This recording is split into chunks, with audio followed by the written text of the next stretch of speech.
मेरे सभी सम्मानित मदरसा अधिकरण शिक्षक साथियों को मेरा नमस्कार। मैं पंकज मिश्रा, मदरसा आधुनिक शिक्षक। दोस्तों, जैसा कि आप जानते हैं कि मदरसा आधुनिकरण शिक्षकों की समस्या इस समय काफ़ी गंभीर विषय बना हुआ है।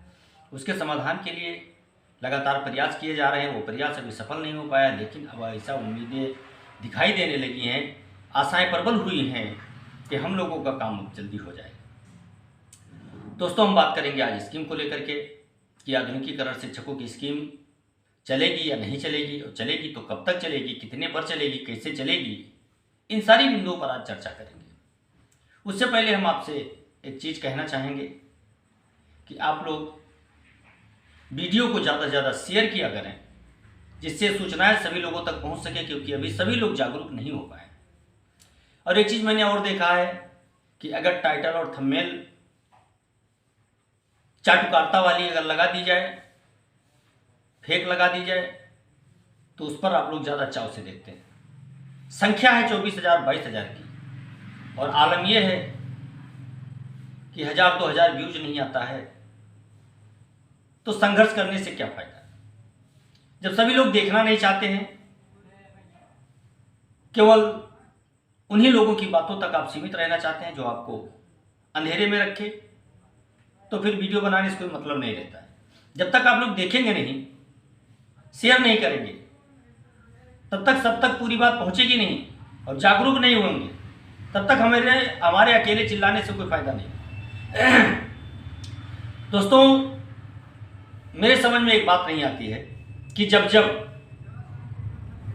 चाहे सत्र चालू होने वाला हो, या सरकार के तरफ से या विभाग के तरफ से कोई अच्छी न्यूज मिलने वाली हो, उसी टाइम परफेक्ट टाइम पर समायोजन और तारीख बकाए को लेकर के दोनों पे हलचल काफी तेज हो जाता है। इसका मतलब मैं नहीं समझ पा रहा। उसके पहले चुपाई मारे बैठे रहते हैं, और जैसे ये खबर उनको लगती है कि हम लोगों को लेकर के विभाग में कुछ हलचलें शुरू हो गई हैं, तुरंत वो कोर्ट कोर्ट कोर्ट कोर्ट चिल्लाना शुरू कर देते हैं। ऐसा आखिर क्यों? क्या मतलब है? कहीं ऐसा तो नहीं कि कोर्ट के रास्ते से गुमराह करने का प्रयास किया जा रहा हो,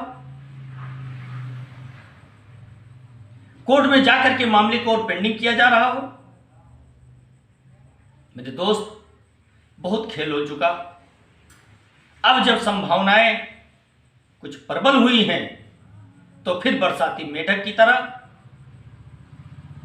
आज समायोजन की रीट पड़ जाएगी, कल समायोजन की रीट पड़ जाएगी, परसों समायोजन की रीट पड़ जाएगी। जो रीट में शामिल नहीं होगा उसको पैसा नहीं मिलेगा, उसका समायोजन नहीं होगा। ऐसा क्यों कर रहे हो भाई?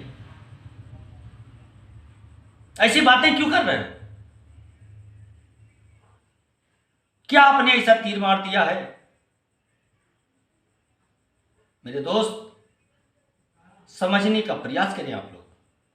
ऐसे लोगों से सावधान रहें, क्योंकि ये लोग किसी के सगा नहीं हो सकते हैं। गालियां खाने के बाद भी ये लोग वही काम करेंगे जो आपके रास्ते में रोड़ा बन रहा हो।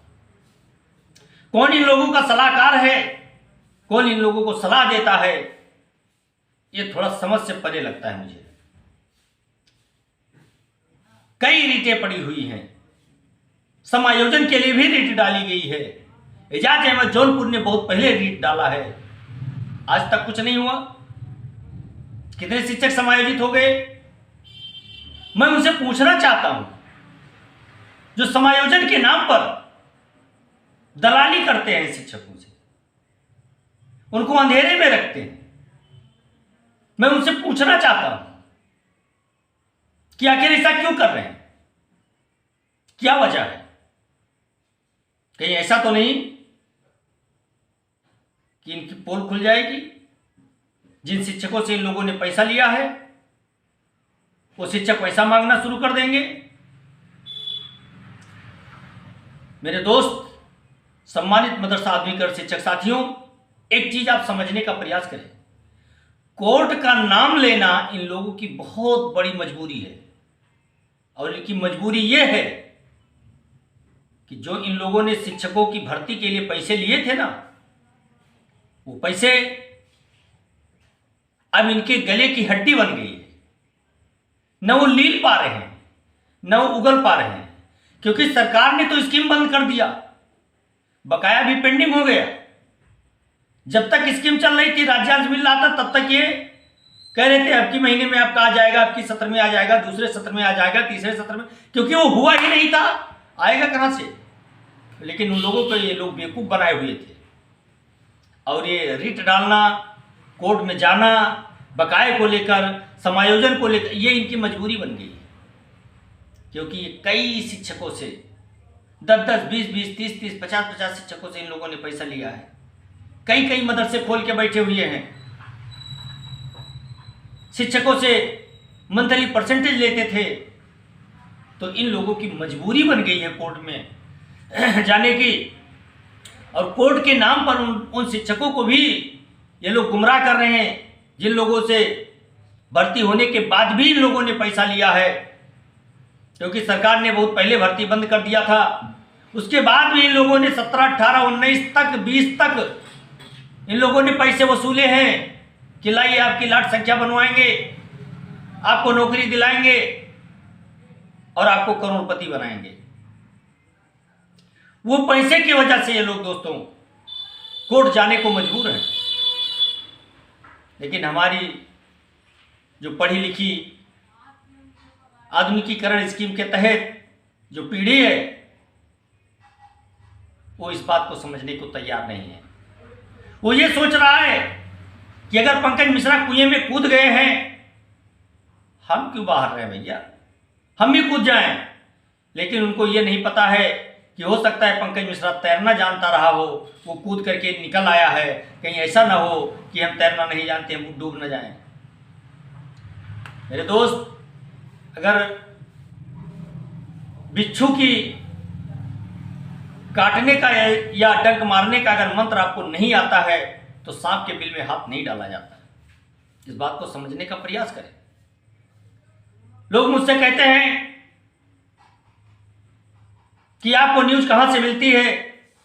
मैं उनसे कहना चाहता हूं, न्यूज हमको आपसे मिलती है, आप जैसे शिक्षकों से मिलती है। न्यूज मुझे मिलती रहती है, आप तक पहुंचाने का कार्य मैं करता रहता हूं। लेकिन तकलीफ तो जब होती है जब 2 GB डाटा खत्म करके उसके बाद में जब व्यूज देखा जाता है, तो पता चलता है कि 1000 भी नहीं पूरे हुए हैं। उस पर दिक्कत होती है कि हम तो आपके लिए जी जान से लगे हुए हैं, लेकिन आप लोग वीडियो को देखना नहीं पसंद करते। कुछ लोगों ने तो वीडियो पे रिपोर्ट मारना शुरू कर दिया है। लेकिन मेरे दोस्त, इससे क्या होगा? क्या मैं इस चैनल की कमाई से करोड़पति बन गया हूं? नहीं मेरे भाई, रिचार्ज का पैसा नहीं आता है। आपसे मैं सच्चाई बता रहा हूं, इस बात को समझ लीजिए। और जिसके मन में ये है कि पंकज मिश्रा इससे करोड़पति बन रहा है, ऐसा नहीं है मेरे दोस्त। हम अगर कोशिश कर रहे हैं तो आपके लिए कर रहे हैं। अब यह है कि 21 तारीख से जो संभावनाएं जताई जा रही हैं,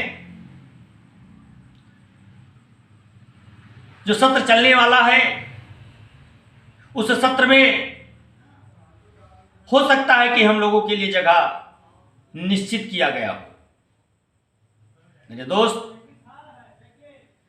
लेकिन जब तक काम हो ना जाए, तब तक उसको कामयाबी नहीं कहते हैं। संभावनाएं तो कई सालों से बन रही हैं, बिगड़ रही हैं, लेकिन हुआ क्या?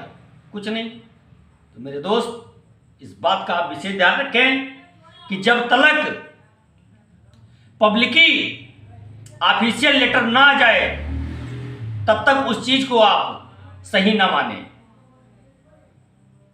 बाकी तो मंत्री जी भी कहते हैं, अधिकारीगण भी कहते हैं, हमारे नेता भी कहते हैं, सारे लोग कहते हैं काम होगा।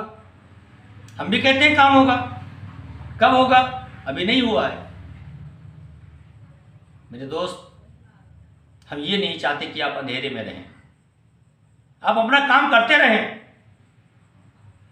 काम के साथ साथ ये काम भी करते रहें। लेकिन एक काम आप जरूर करें, कोई काम करें या ना करें, लेकिन एक काम आप जरूर करें। वो काम है पंकज मिश्रा की वीडियो देखना ना भूलें। वीडियो जरूर देखें और पूरा देखें। कुछ शिक्षक साथी हमारे, एक पूजा पाल के नाम से आईडी है, एक दो बार हमारी उनसे शायद फोन पर वार्ता भी हुई है, लेकिन जब फोन पर वार्ता हुई तो उनके लैंग्वेज कुछ और थे, और जब वीडियो पे कमेंट आते हैं तो उनके लैंग्वेज कुछ और रहते हैं। मेरे दोस्त, एक लेडीज होकर के जिस तरह से उन्होंने कमेंट में जिस भाषा का प्रयोग किया है, और एक शिक्षिकाएं होकर के ऐसी भाषा की उम्मीद उनसे नहीं की जा सकती है। लेकिन कोई बात नहीं, आपके संस्कार होंगे, इसे आपके समझ में जो कुछ भी आया होगा आपने लिखा है, आपने लिखा, आप जाने, हम नहीं जानते, लेकिन इतना जरूर कहेंगे कि शिक्षक की एक मर्यादा होती है। पंकज मिश्रा कोई विधायक, मंत्री, सांसद नहीं है, न पंकज मिश्रा कोई पत्रकार है, न पंकज मिश्रा कभी रिपोर्टिंग करता है, न पंकज मिश्रा किसी की चाटुकारिता करता है। मैं अपने मदरसा आधुनिकीकरण शिक्षकों के लिए संदेश बनाता हूं, न कि न्यूज बनाता हूं। मैं उनको मोटिवेट करने का प्रयास कर रहा हूं, मैं उनको जागरूक करने का प्रयास कर रहा हूं, न कि मैं रिपोर्टिंग करके उनको न्यूज बता रहा हूं। न्यूज नहीं है, इसको न्यूज मत समझिएगा, क्योंकि न्यूज इस तरह नहीं होती है। ये एक वीडियो संदेश है हमारे उन 22,000 मदरसा आधुनिकीकरण शिक्षक साथियों की, जिसकी जिंदगी सरकार और हमारे संगठन के नेताओं ने मिलकर के तबाह कर दिया। आज हम लोग मुंह को मरने के कगार पर। लेकिन मेरे दोस्त, किसी तरह जीवन यापन किया जा रहा है। एक बार हम आपसे पुनः जरूर निवेदन करेंगे कि आप हंसते रहें, मुस्कुराते रहें, मस्त रहें, टेंशन फ्री रहें। स्कीम तो सरकार चलाएगी मेरे दोस्त, काहे का टेंशन ले रहे हैं? बिल्कुल टेंशन मत लीजिए, स्कीम चलेगी, बकाया भी मिलेगा। आज के लिए बस इतना ही। नमस्कार, जय हिंद, जय भारत, भारत माता की।